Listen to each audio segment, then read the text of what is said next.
Hello दोस्तों, स्वागत है आपका अपना YouTube channel Anshuman study classes पर। यह है lecture number 5 BSc 5th semester mathematics.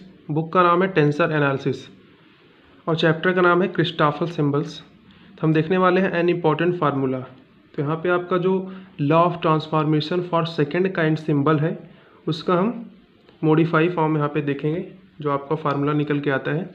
तो सबसे पहले आप यहाँ पे नोट करेंगे कि लॉ ऑफ ट्रांसफॉर्मेशन, तो मैं यहाँ पे इसका शॉर्ट फॉर्म में यहाँ पे नोट कर दे रहा हूँ, LOT, लॉ ऑफ ट्रांसफॉर्मेशन। किसके लिए? फॉर सेकेंड काइंड,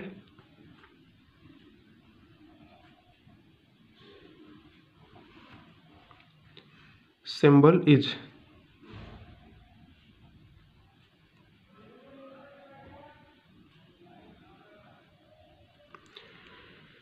तो यह है law of transformation for second kind symbol is. तो मैंने आपको इसका फार्मूला बताया था और इसके पहले का लेक्चर नंबर जो 4 था उसमें मैंने पूरे चैप्टर का आपको फार्मूला बता दिया था, जो कि मैंने उसमें लास्ट में आपको बताया था कि law of transformation for second kind Christoffel symbols में फार्मूला क्या, वहाँ पे मैंने आपको बताया था फार्मूला ये था कि इसका ये रिप्रेजेंटेशन होता है LHS में। यहाँ पे लिखेंगे गामा और यहाँ पे लिखेंगे अल्फ़ा बीटा, ऊपर लगाते हैं यहाँ पे बार। ये इक्वल्स टू होगा, यहाँ पे लिखेंगे K और यहाँ पे लिखेंगे IJ और इनटू में डेल एक्स आई अपॉन में डेल एक्स बार अल्फ़ा, यहाँ पे आ जाएगा डेल एक्स जे अपॉन में डेल एक्स बार बीटा, इनटू में आ जाएगा डेल एक्स बार गामा अपॉन में डेल एक्स के प्लस, तो यहाँ पे क्या आएगा डेल टू एक्स के अपॉन में डेल एक्स बार अल्फ़ा इंटू में डेल एक्स बार बीटा और यहाँ पे इंटू में आएगा डेल एक्स बार गामा अपॉन में डेल एक्स के।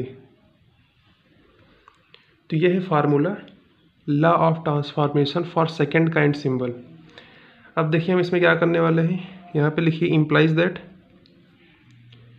ये वाला जो टर्म है इसको आप यहाँ पे नोट डाउन करिए, डेल टू एक्स के अपॉन में डेल एक्स बार अल्फ़ा डेल एक्स बार बीटा इंटू में डेल एक्स बार गामा अपॉन में डेल एक्स के और इक्वल्स टू में ये वाला टर्म आप यहाँ पे लिखिए, तो ये आ जाएगा के आई जे, यहाँ पे आएगा डेल एक्स आई डेल एक्स बार अल्फ़ा इंटू में आएगा डेल एक्स जे और यहाँ पे आएगा डेल एक्स बार बीटा इंटू में आएगा डेल एक्स बार गामा अपॉन में आएगा डेल एक्स के। ठीक है, अब देखिए हम यहाँ पे क्या करने वाले हैं, यहाँ पे देखिए ये वाला जो पूरा टर्म है अगर इस साइड लिखा जाएगा, यानी मैं यहाँ पे क्या करने वाला हूँ, ये दोनों टर्म मैं एक साइड रखूँगा और इस वाले टर्म को मैं इक्वल्स टू के इस साइड भेज दूँगा। तो इसमें से ये वाला पूरा टर्म क्या हो जाएगा, नेगेटिव हो जाएगा। तो इसके आगे मैं नेगेटिव का साइन लगाता हूँ और ये वाला टर्म में पॉजिटिव यहाँ पे साइन लगा करके इसको मैं इस साइड नोट कर दे रहा हूँ, क्योंकि मुझे ये वाला स्टार्टिंग में लिखना था। चलिए कोई बात नहीं, मैं यहाँ पे लिख दे रहा हूँ। तो ये हो जाएगा गामा अल्फ़ा बीटा, ऊपर यहाँ पे बार लगा है। अब देखिए इम्प्लाइज दैट, अगले स्टेप में इसको मैं फिर से लिख दे रहा हूँ, डेल टू एक्स के हो जाएगा अपॉन में डेल एक्स बार अल्फ़ा इंटू में डेल एक्स बार बीटा और इसी के इंटू में है डेल एक्स बार गामा अपॉन में डेल एक्स के इक्वल्स टू, ये आ जाएगा गामा अल्फ़ा बीटा, यहाँ पे बार लगा हुआ है और इसी में से ये वाला पूरा टर्म माइनस के साथ लिखा जाएगा, के आई जे और इनटू में यहाँ पे लिखा जाएगा डेल एक्स, सॉरी यहाँ पे ये आई है और ये नीचे है डेल एक्स बार अल्फ़ा, इनटू में यहाँ पे डेल एक्स जे लिखा जाएगा और यहाँ पे डेल एक्स बार बीटा, साथ ही साथ यहाँ पे लिखा जाएगा डेल एक्स बार गामा अपान में डेल एक्स के।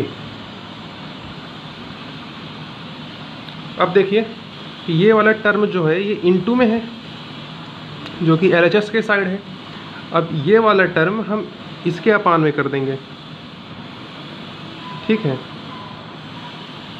तो अब देखिए यहाँ पे जो ऊपर के साइड लिखा हुआ है यहाँ पे नीचे के साइड आ जाएगा और जो यहाँ पे डेल एक्स के नीचे के साइड है यहाँ पे ऊपर आ जाएगा। तो आइए अगले स्टेप में हम यही काम करने वाले हैं।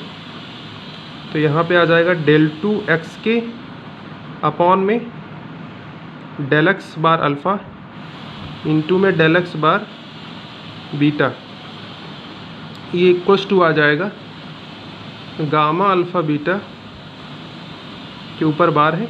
अब इनटू में ये वाला टर्म आएगा लेकिन उल्टे साइड लिखा जाएगा, ठीक है।